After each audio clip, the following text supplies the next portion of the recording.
What's going on, guys? MariK here, back with another Dragon Ball Super video. Today we're going to be taking a look at the top 5 red Unison cards for the Dragon Ball Super card game. Now, as you guys know, red's not really my color, and honestly, I feel like red is one of the worst colors in the Dragon Ball Super card game.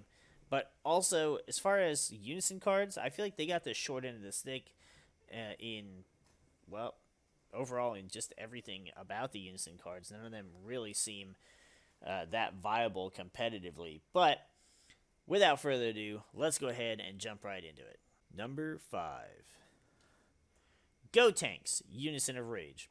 Probably a weird one to even be on this list. But like I said, red just does not have the best of Unison cards. And I feel like this one's not terrible. You can play it as early as turn 2, and your deck doesn't have to revolve around anything that reduces power, because your +1 and your -2 reduce your leader's power by 5,000. He gets the plus 10,000, so overall it's a net gain of 5,000 power. And the +1 just gives you an extra card from your life, whereas the -2 lets you rip a card out of your opponent's hand. So either way, it's giving you extra card advantage, and while it does specify it has to be a multicolored battle card or a battle card 10,000 power or less, the best super combos are either the multicolored super combos, which I think also all have a power of 10, or the new super combos that have like some or most of them have like a base power of 4,000. Either way, you can target any of those and send them to your opponent's drop area. Pretty solid ability. It's nothing too grandiose, but I feel like he's a solid enough red Unison to be within the top 5. Number 4. Lord Slug, Giant Force. I really hate the thought of putting a Lord Slug card in a top 5 of anything list, but it's only Lord Slug in the name. No trades or anything, so meh, we can pretend. 15k in critical. Always love seeing that. But his activate main lets you minus 10k from a battle card, ignoring barrier. So pretty solid -1 that allows you to kill some of your opponent's battle cards, or at the very least make them easier for you to kill. That second ability, though, burning them for 1 damage when they activate a counter skill, is also pretty solid, because they're either going to take that burn damage, or they're going to take the burn damage when you attack instead of activating counter skill.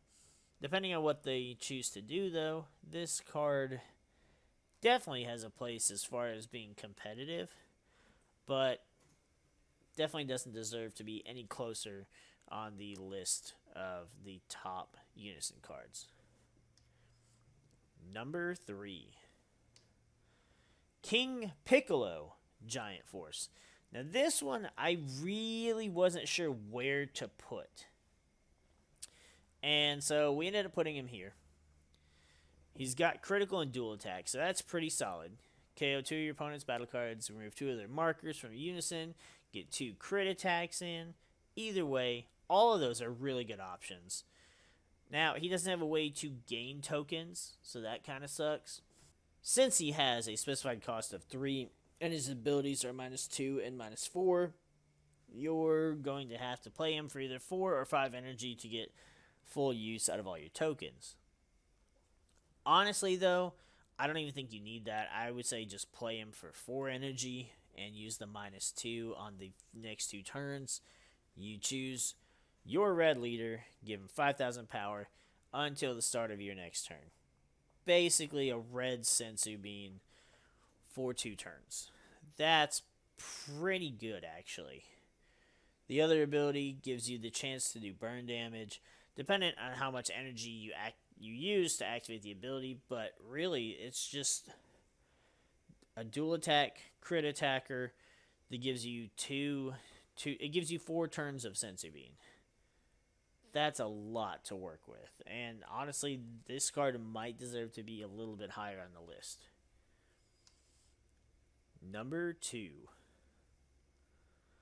Jiren, Legend of Universe 11.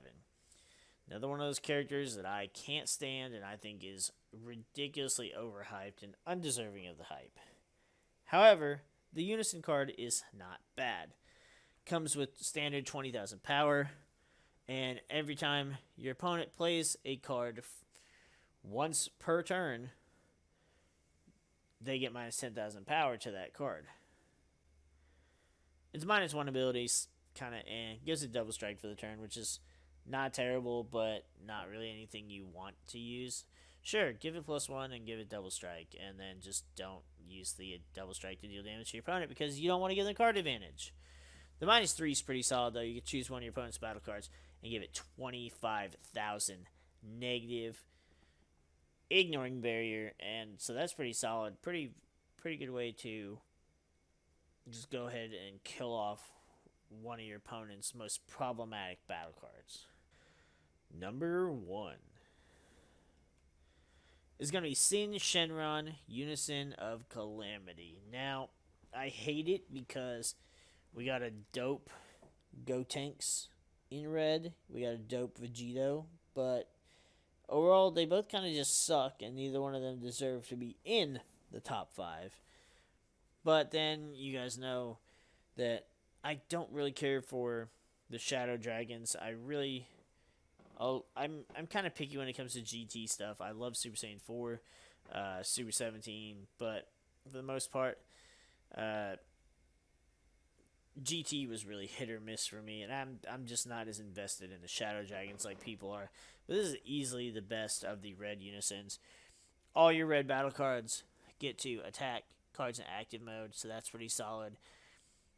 +1, choose 2 of your opponent's battle cards and give them -15. That's also a solid ass ability, especially since you play it on turn 3. Do it. Oh, both you guys are dead. They won't be doing shit to you next turn. Even the -2 ability is pretty solid.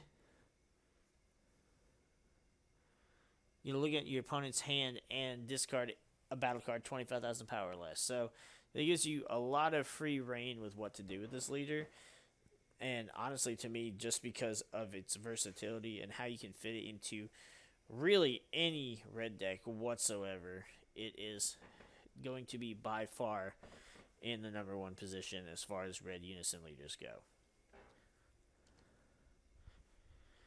But that's going to go ahead and wrap up this video for us. Honestly, I thought red would be a little bit harder to do because I'm not a red player. I'm not as invested in the color. But just reading some of the abilities and not thinking about what color it's for, but just thinking about how good the ability is itself, it became a bit easier to do this list. So let me know what you guys think. What do you think is the best red Unison leader? And do you think that any of these have a chance to be in the current meta if they're not already, or if they would support any of the new stuff, say maybe something coming out of the draft box 6. But let me know what you think about the red Unison cards. I'd love to hear your thoughts in the comments down below.